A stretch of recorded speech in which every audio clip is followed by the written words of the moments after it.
My parents come first. So make your mother go home. It was at this point that my love for my husband has completely disappeared. Right, let's go home then. He grinned. Finally, you're going to obey me. Well, then make sure to look after our house. I ignored my husband's words and began to walk into the inn with my parents. Hey, what the hell are you doing? The inn's exit is the other way over there. Huh? Because you told me to go home, didn't you? That's why we're going home. Huh? What the hell are you talking about? This inn is my father's parents' home, you know? Excuse me? My name is Marla. I'm a 30-year-old office worker. I was raised by my father who works for the government and my mother a housewife. I respect both of my parents, my father who is strict but teaches me the right path, and my mother who is understanding, flexible in her thinking, and having a calm aura. I have been working at the company for 8 years, which was where I began to work for night after I graduated college. After 8 years working as an adult in the society, as one would expect, one experiences many things. I married my husband Chris when I was 25 years old. When I was 27, I gave birth to our first child, our son, Aaron.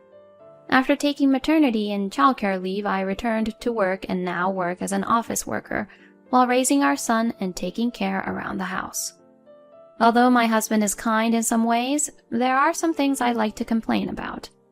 First of all, Chris basically doesn't do any of the housework. I don't blame him for not being able to cook well.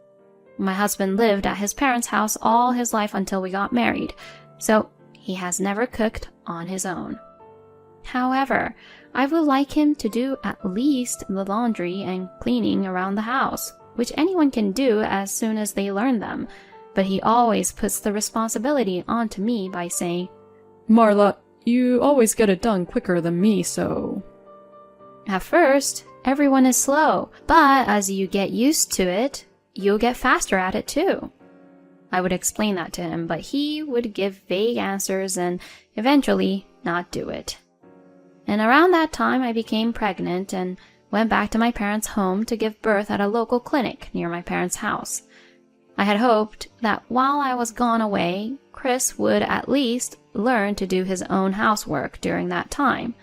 But apparently, my mother-in-law had moved in and taken care of the house chores while I was gone. Hearing this story, I was disappointed and decided to stop having expectations about my husband doing the housework for me. Another frustration was the presence of my parents-in-law. As I mentioned earlier, my mother-in-law spoils her only son, my husband, and visited us frequently. She also seems to think that her adorable only son was taken away by me, his wife, and she would always glare at me. Marla, what is this? What the heck is this dish? Well, obviously it's curry. I know that it's curry. Huh? Then why would she even ask me that question? Where are the meat? Huh? The meat for the curry. You want Chris to eat a curry without any meat? Grill some meat right now. What? But you can't just grill any meat. Make sure you prepare it and grill good quality beef. That's what my mother-in-law would order me to do. We didn't have kids at the time, so the burden was a little less, but it was still difficult on me physically and mentally to hear my mother-in-law say such troublesome things to me, especially after work. Oh, it's curry with meat today. Please eat as much as you like, honey. I grilled lots of meat for you, Chris. Yay! This is the best. Thank you. But I was the one who cooked it, though. My mother-in-law was smiling and serving the food to my husband as if she took credit when I was the one who put all the time and effort into making it. When my husband once said, I'm glad I get to eat a lot of my mom's cooking even if we get married, I indeed snapped at him when it became just the two of us. Your mother says whatever she wants and just only orders me around, but she doesn't actually cook anything, you know? If you say something stupid like that again, I won't cook for you anymore. Okay, I'm sorry.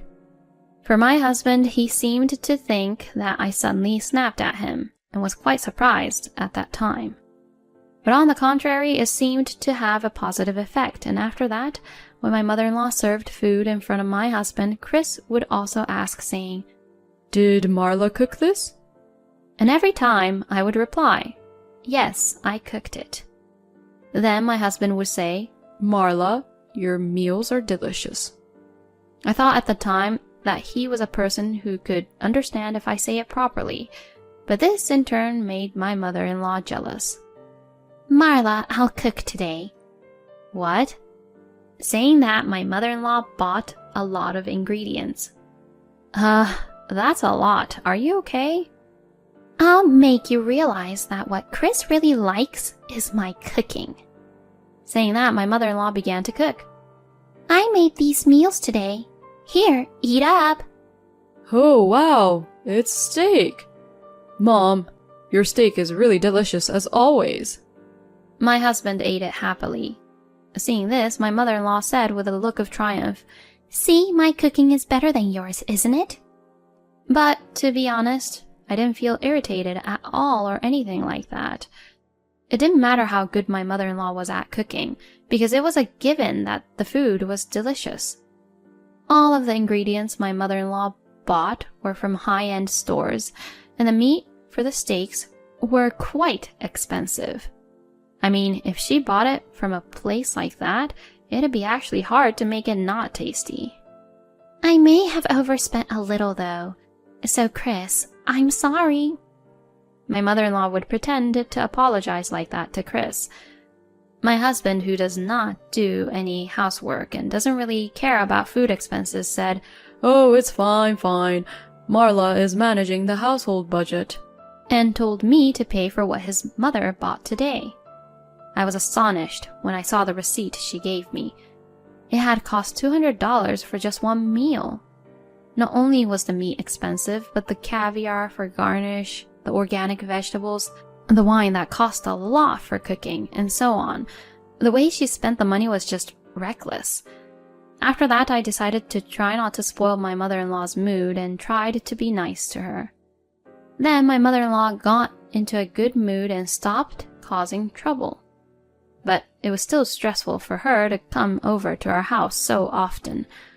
Later, after the birth of my son, not only my mother-in-law but also my father-in-law decided to come to visit us frequently too.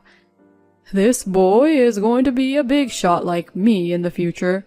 Let's buy him a lot of nice things while he's still young so he can prove his sense of style.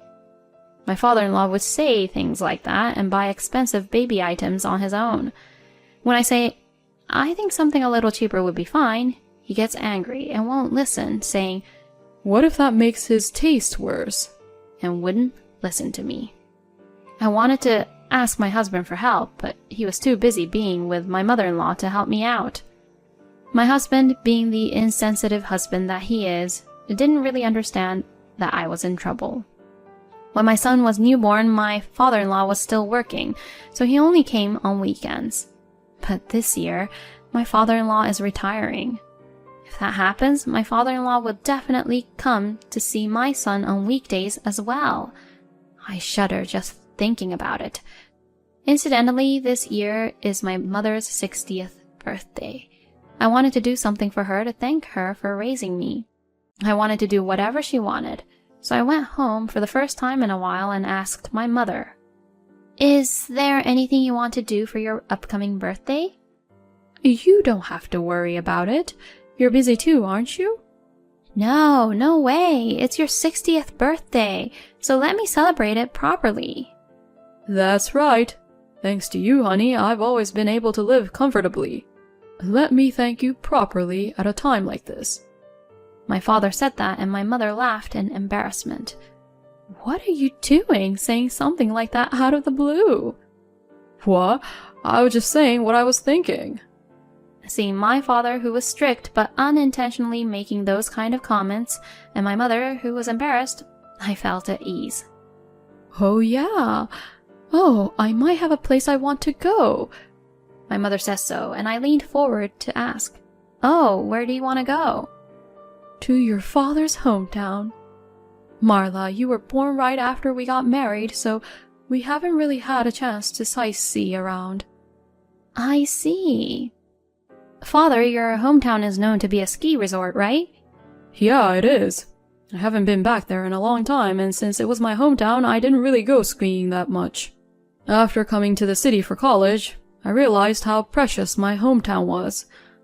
Let's celebrate Mom's 60th birthday with a trip to the ski resort in Father's hometown then. Oh, that's right, Marla. I want the inn we're staying at to be here. Saying that, my mother showed me the screen of her smartphone. It showed the website of a certain inn. Oh, is this place? Yes, it is. You might be too small to remember. No, I remember. I was about 3 years old, right? What the heck? We're going on a trip, but you want to stay at the inn here? Yeah, you miss it too, don't you? Well, yeah, I guess so. I have a feeling they'll be so loud when we go there. Well, anyways, I'll make the reservations. At any rate, I'm glad we've come to an agreement about my mother's 60th birthday celebration. I'm going on a trip to a ski resort with my family for my mother's birthday in a month. I told my husband about my mother's 60th celebration. I see. So your mother is already turning 60 years old, huh? Have fun. Yeah, thanks. My husband agreed without any objection at the time, but later on, he suddenly said something outrageous. For the ski resort trip to your mother's celebration, we're going to join you. What? What do you mean, we? We, meaning my mom, my dad, and I, will join you all. You know what I mean, right? Now, wait a minute. Why are you deciding that on your own? It's my mom's 60th celebration, okay? You're supposed to at least ask if you can take your parents, right? Even if you tell me that, both my parents are already in the mood for it. The ski resort we're going to stay at is a popular, luxurious inn that's been featured in magazines and on the TV, right? They were saying that it's not fair that you guys are the only ones going to it. Huh? What do they even mean by that? It sounds like they don't even want to celebrate my mom's 60th birthday. It's just that they feel like they're missing out and are trying to force us to go with them too. That's not true.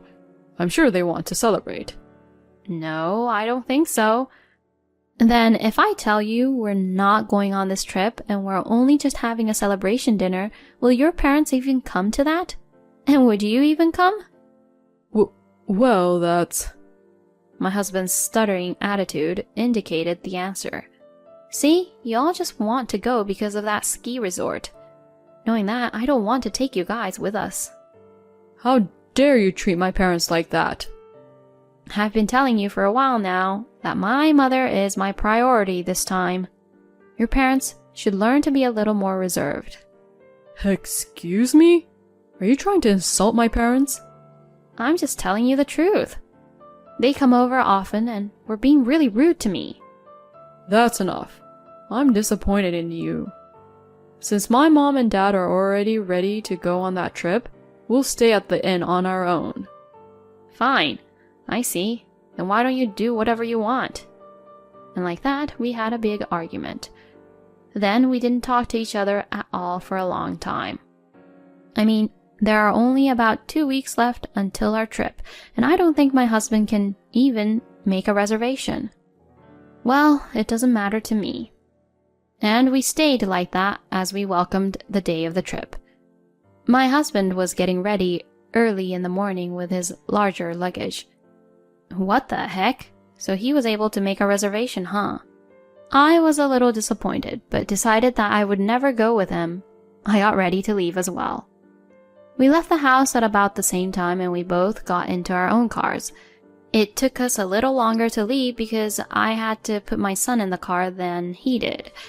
We then stopped at my parents' house to pick up my parents and then it was off to my father's hometown. We decided to leave our luggage at the inn first, so we went straight to the inn. It seemed that my husband and his parents were thinking the same thing, and we saw them at the reception desk first. Seriously? Can't believe we'd meet them here so easily like that. When we arrived at the reception, my husband said something outrageous. I'm Marla Linden, and we have a reservation for 3 people. What? I couldn't believe my ears. Wait a minute, what are you doing? Huh? Who are you? You just tried to spend the night at the inn trying to use my reservation name. Don't say such a thing. I made the reservation under my mother's name. My husband acted as if he was a stranger to me and said such an outrageous thing. In short, he tried to take away the reservation I had made by making my mother-in-law into someone named Marla Linden. As expected, even my parents were appalled by seeing how my husband acted. I was ashamed that such a man was my husband, no matter how much we were in a fight. The receptionist, a young woman, was bewildered by the trouble unfolding before her. Since we were getting nowhere, I decided to show her my ID. I am the real Marla Linden. The staff member said, "Yes, ma'am. Thank you for presenting your ID card." And they recognized me as their proper guest. Then my husband and in-laws started to make a fuss. Hey, do you want to exclude us that badly? What a terrible wife you are. What a selfish woman you are. My in-laws were making a fuss without having any care in the world who was looking at them. And then my husband said something outrageous. My parents come first, so make your mother go home already. He had tried to stay at the inn by pretending to have his mother be me, and now he was forcing me to give him the right to stay at the inn. It was at this point that my love for my husband had completely disappeared. Right, well, let's go home then. He grinned. Finally, you're obeying me. Well then, make sure to look after our house well. I ignored my husband's words and walked into the inn with my parents. Hey, you! What are you doing? The inn's exit is the other way around. What? You told me to hand over our reservation to you, right? So, we're going home as you asked us to. Huh? What the hell are you talking about? This inn is my father's parents' house, you know. Excuse me? My husband and my in-laws were just speechless. You're kidding, right? This luxurious inn is your father's parents' house? Then a woman in her 60s came out from behind the reception desk. Oh, Henry, welcome. Have you come already? That woman is my father's sister. In other words, she's my Aunt Paula. Hey, Paula. It's been a long time. I just came to drop off our stuff for now. Oh, hello, Paula. It's been a while. Oh, Linda, it sure has been a while. Then, is that beautiful lady over there Marla? Auntie, it's been a while. You've become so pretty. My aunt was a very powerful person, the opposite of my quiet father. Come on, hurry up and carry the stuff now. Beth, please help them. Yes, ma'am. My aunt instructed the woman who was working at the reception desk.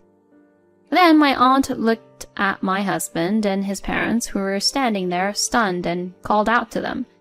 Oh, have you made any reservations, sir? May I ask your name? My husband and his parents, who had watched our exchanges, could no longer stay at the hotel using my name. But my parents-in-law didn't care. We had made reservations to stay with Marla, you see. That's right. There should have been a reservation for 6 people. I can't believe my parents-in-law would say such things like that. Then my husband started to get in on it too. That's right. And yet, we were told that the reservation was only for 3 people. Isn't that strange? It was your mistake, wasn't it? Shouldn't you have prepared a room for us somehow? It was beyond the disappointment I had for them. They were just doing too much. My father was clenching his fists and was about to snap. Then my aunt stood in front of my husband and his parents and began to apologize. I am very sorry that this was so unpleasant to you all. However, in order to provide the best hospitality, our inn can only accommodate a maximum of 3 people in any room. Therefore, I think that the statement that there should have been a reservation for 6 people is incorrect, sir. My parents-in-law and my husband's faces turned pale. If you are still not convinced by this, I have the recorded data of the voice call when Marla Linden made the reservation. So, if you don't mind, I can check that too if you like. When my aunt said this with a dignified expression, my parents-in-law and my husband flinched and said, We might be mistaken," and left right away. "Oh, Auntie, you're cool." I don't know what that was, but I felt like I shouldn't have invited them in. Well, we can't let them stay at our place because it's fully booked to begin with anyways. I see. My father, being a fighter, must have come from how he was brought up in this hometown. My father and aunt are so similar in that respect. After that, we went to my father's parents' house, which is adjacent to the inn, and greeted my grandparents. My father was embarrassed by the many things my grandparents had said to him. We then enjoyed sightseeing in the ski resort, enjoyed delicious food at the luxurious inn owned by my father's family, and stayed in a comfortable room. We also gave my mother her birthday gift, and celebrated with my father's family. My mother looked very happy, so I am glad that we were able to carry out the plan. By the way, when I got home, I confronted my husband with the divorce papers. My husband was surprised and angry, but I had my parents there too, so he could not speak strongly to me. My father was very angry about what had happened at that inn and put tremendous pressure on my husband. My husband was completely scared by that and finally signed the divorce papers. Thus, our divorce was finalized. I demanded that there be no division of property and that I have custody of my son. Of course, I also demanded that my husband pay child support. My husband looked unconvinced, but when my father glared at him, he said, "That's fine," and accepted the terms. After that, I returned to my parents' home, and with the help of my parents, I am raising my son while working as a single mother. By the way, my ex-husband blamed my ex-parents-in-law, saying, "It's you two's fault that I got divorced," and cut off ties from them.